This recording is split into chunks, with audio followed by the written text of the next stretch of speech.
காளிபுரம்னு ஒரு ஊர் இருந்துச்சு. அந்த ஊர் பஸ் ஸ்டாண்டில் மணின்ற ஒரு ஃப்ரைட் ரைஸ் கடை வச்சுருந்தாரு. இவர் ரொம்பவும் குடிப்பார், நிறைய செலவும் பண்ணுவார். இவர் ₹1 கூட சேர்த்து வைக்க மாட்டார், எல்லாத்தையும் செலவு பண்ணிடுவார். இவருக்கு ஒரு மனைவியும் இருந்தாங்க. அவங்க பேர் கலைவாணி. எங்கங்க இன்னைக்கு சம்பாதிச்ச காசு அதையும் செலவு பண்ணிட்டீங்களா? நமக்குன்னு ₹1 எடுத்து வச்சாதாங்க கஷ்ட காலத்துல நமக்கு உதவும். சம்பாதிக்கிற காசெல்லாம் செலவு பண்ணிட்டு வெறும் ₹100 கொடுக்குறீங்க. வீட்டுக்கு என்னெல்லாம் தேவையோ அதெல்லாம் நான் வாங்கி போட்டுடுறேன்ல. காய்கறிக்கு ₹100 தரேன், அது போதாதா? டெய்லி என்னை காசு கேட்டு தொல்லை பண்ணின்னு இருக்காத. நான் வீட்டுக்கு எல்லாம் தான் எடுத்துன்னு வந்து போடுறேன், அப்பயும் எதுக்கு என்னை இப்படி திட்டினே இருக்க? நாங்க கேட்டதை எல்லாத்தையும் சரிங்க வாங்கி கொடுக்குறீங்க, அதெல்லாம் நான் ஒத்துக்கிறேங்க. ஆனா இன்னைக்கு சம்பாதிக்கிற காசை இன்னைக்கே மொத்தத்தையும் காலி பண்ணிட்டா எப்படிங்க? நமக்குன்னு ஒரு குழந்தையும் இருக்கு, அதை நீங்க மறந்துட்டீங்களா?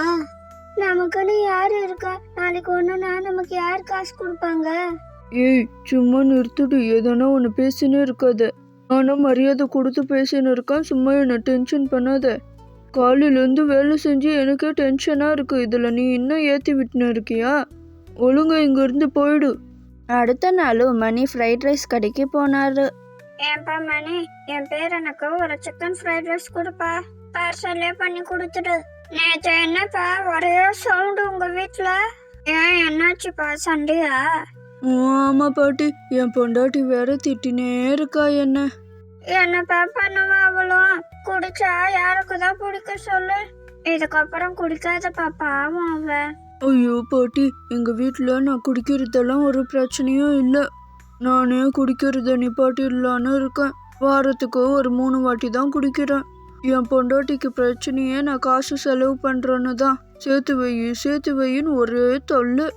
நாளைக்கு நம்ம இருப்போமானே தெரில. இதில் காசை சேர்த்து வச்சு என்ன பாட்டி பண்ணுறது? இருக்கிற வரையும் வாழ்க்கையை நல்லா சந்தோஷமாக வாழ்ந்துட்டு சாக வேண்டியது தான். இதில் இவ வேற சேர்த்து வையின்னு ஒரே தொல்லை பண்ணுறா. அட, அவ சொல்றதும் சரிதானப்பா. நாளைக்கே ஒண்ணுனா யார் காசு கொடுப்பா சொல்லு? திடீர்னு என் மருமகளை ஹாஸ்பிட்டல்ல சேர்க்கிற நிலைமை வந்துச்சு. என் பையன் காசு சேர்த்து வச்சிருந்தான், அந்த காசு இருந்ததுனாலதான் எங்களால சமாளிக்க முடிஞ்சுது. இல்லைன்னா கடன் வாங்கி அதுக்கு வட்டி மேல வட்டி கட்டின்னு வந்திருப்போம். யோசிச்சு பாருப்பா, நான் சொல்றது சொல்லிட்டேன், அதுக்கப்புறம் உன் இஷ்டம். அன்னைக்கு கடையை முடிச்சுட்டு வீட்டுக்கு போய் தூங்கிட்டாரு. இன்னைக்கும் சம்பாதிச்ச காசு எல்லாத்தையும் செலவு பண்ணிட்டு வந்து படுத்திருக்காரா? இவரை என்னதான் பண்றதோ எனக்கு தெரியல. இதே மாதிரி நம்ம விட்டா வேலைக்கு ஆகாது. நாளைக்கு நம்ம குழந்தைய பக்கத்து வீட்டு பாட்டி கிட்ட கொடுத்துட்டு கடைக்கு நம்மளும் போவோம். அடுத்த நாளும் ஆச்சு. மணியும் வியாபாரத்தை பார்த்துன்னு உக்காந்துன்னு இருந்தாங்க. அப்போ கல்யாணியும் அங்கே போனாங்க. ஏன்போ எனக்கு 2 எக் ஃப்ரைட் ரைஸ் பார்சல் பண்ணி கொடுப்பா. இதோ கொடுக்குறேன்னு ஒரு 5 நிமிஷம். ஏய், நீ எதுக்கு இப்போ இங்கே வந்திருக்க? குழந்தை எங்க காணோம்? வீட்டுக்கு போ முதல்ல நீ. என்னால போக முடியாது. நீங்க அப்படி என்னதான் செலவு பண்றீங்கன்னா நானும் பார்க்கணும். சம்பாதிக்கிறதே 1000 ரூபாய், அதையும் எல்லாத்தையும் செலவு பண்றீங்க. அப்படி என்னதான் செலவு பண்றீங்க? உங்க ஃப்ரெண்ட்ஸுக்கெல்லாம் ட்ரீட் வச்சுன்னு ஜாலியா என்ஜாய் பண்ணின்னு இருக்கீங்களா நீங்க? இன்னைக்கு கடை முடிகிற வரையும் நானும் இங்கே நின்று உங்களை வீட்டுக்கு கூட்டின்னு போறேன். நானும் இன்னைக்கு சம்பாதிச்ச காசெல்லாம் என்கிட்ட கொடுங்க. இவங்க பேசி இவங்களுக்குள்ள பெரிய சண்டையாக ஆச்சு. அதுக்கப்புறம் இவங்க 2 பேரும் பேசிக்கிறதே இல்லை. இதே மாதிரி அவங்க வாழ்க்கையும் போயின்னு இருந்துச்சு. திடீர்னு ஒரு நாள் ரொம்ப ஜோராக மழை வர ஆரம்பிச்சுது. அந்த மாவட்டத்துக்கே ரெட் அலர்ட்னு நியூஸில் சொல்லிட்டாங்க. மணி அப்போ கூட அந்த மலையிலேயே கடையை போட்டார். ஆனால் அவர் கடைக்கு யாருமே வரலை. அவரும் ஒரு 2 நாள் கடையை போட்டாங்க. ஆனால் யாருமே வாங்கிறதுக்கு வரல. எல்லாத்தையும் கீழே தான் கொட்டினாரு. அவங்க வீட்டில் காசுக்கு ரொம்பவும் கஷ்டமாக இருந்துச்சு. ஏங்க, குழந்தைக்கு பால் வாங்கறதுக்கு கூட காசு இல்லை என்கிட்ட. நீங்க கொடுத்த 100 ரூபாயும் காலி ஆயிடுச்சு.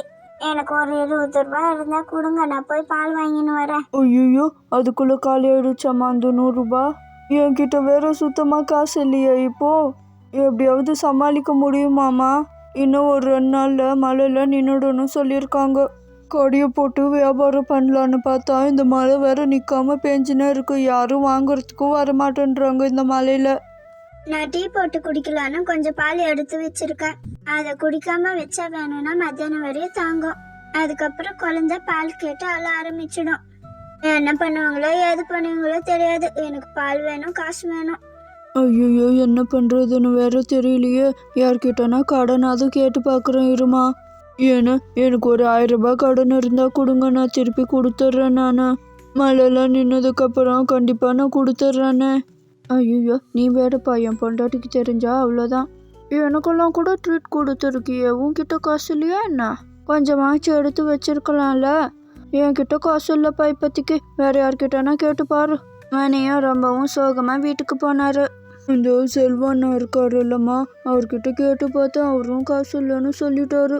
என் பொண்டாட்டி திட்டுவா என்கிட்ட காசு இல்லைப்பான்னு.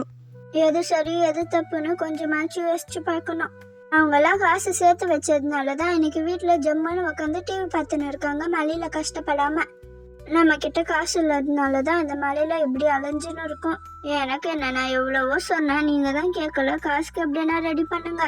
என்னை மன்னிச்சிடுமா, உன் பேச்சை கேட்காதது என் தப்பு தான். அன்னைக்கு உன் பேச்சை கேட்டு ஒரு 100 ரூபாய் எடுத்து வச்சிருந்தா இன்னைக்கு எவ்வளோ உதவி இருக்கும். ஒரு 10 ரூபாய் பால் வாங்க கூட வழி இல்லாமல் இன்னைக்கு நான் நின்றுன்னு இருக்கேன். சரி இருமா, அந்த வட்டிக்கு விடுறாருல்ல அந்த அண்ணக்கிட்ட நான் போய் கடன் கேட்டு பார்க்குறேன். ஒரு 1000 ரூபாய் இருந்தால் போதும்னு நான் நினைக்கிறேன். இன்னும் 2 நாளில் மழை நின்றுடுன்னு சொல்லியிருக்காங்கம்மா. ஆனால் அவரு ஜாஸ்தி வட்டி கேட்பறேம்மா. சரி இரு, கேட்டு பார்த்துட்டு வரேன். இங்க பாருங்க, இப்பயாவது நான் ஒன்று சொல்றேன், அதையாவது கேளுங்க. அவரு ஜாஸ்தி வட்டி கேட்டா அவர்கிட்ட கடன் வாங்காதீங்க. முதல்ல எவ்வளோ கடன் தர்றாரு, எவ்வளோ வட்டி நல்லா கேட்டு பாருங்க. 10 ரூபாய் வாங்க போய் 40 ரூபாய் கட்ட வேண்டியதாயிடும். ஃபர்ஸ்ட் கேட்டுட்டு வாங்க. அவரும் கடன் கேட்கலான்னு அந்த ஊர்லேயே பெரிய பணக்காரராக ஒருத்தர் இருந்தார். அவர்கிட்ட போனார். ஐயோ நம்ம பொண்டாட்டியாவது 10 ரூபாய் வாங்கினா 40 ரூபாய் தான் கட்ட வேண்டியதாக இருக்கும்னு சொன்னா. ஆனால் இவர் 10 ரூபாய் வாங்கினா 60 ரூபாய் கட்டணுன்ற நிலமையில சொல்கிறாரு.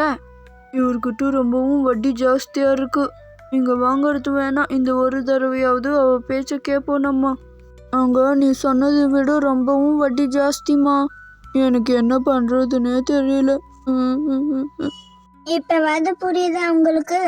நான் உங்களை செலவு பண்ண வேணாம்னு சொல்லலை, ஒரு 10 ரூபாவாவது எடுத்து வைங்கன்னு தான் சொல்கிறேன். வீண் செலவு பண்ணாதீங்கன்னு தான் சொல்கிறேன். கிச்சன் செல்ஃபில் ஒரு 500 ரூபாய் வச்சுருக்கேன் பாருங்க, அதை எடுத்துன்னு போய் வீட்டு செலவு பால் எல்லாம் வாங்கினுவாங்க. உனக்கு எப்படிம்மா அந்த 500 ரூபாய் கிடைச்சது? இது வரைக்கும் நான் 100 ரூபாவை தவிர 1 ரூபாய் கூட கொடுத்தது இல்லையே. அந்த 100 ரூபாவும் காய்கறி செலவுக்கே சரியாக போயிடும். அப்புறம் எப்படிம்மா இந்த 500 ரூபாய்? நீங்கள் கொடுக்குற 100 ரூபாயில் நான் 70 ரூபாய் மட்டும் தாங்க செலவு பண்ணுவேன். மிச்சம் 30 ரூபாவை நான் சேர்த்து வச்சுன்னு தாங்க இருந்தேன். அது பாருங்க, கரெக்ட் டைமுக்கு நமக்கு உதவி இருக்கு. அதனால தான் கொஞ்சமாவது சேர்த்து வைங்கன்னு சொல்கிறது. இதுக்கப்புறமும் இப்படி இருக்காதீங்க. உங்களுக்கு எந்த மாதிரி வீடியோஸ்லாம் வேணும்னு கமெண்ட்டில் சொல்லுங்கள் ஃப்ரெண்ட்ஸ். இதே மாதிரி அடுத்த வீடியோவில் பார்ப்போம். பாய்.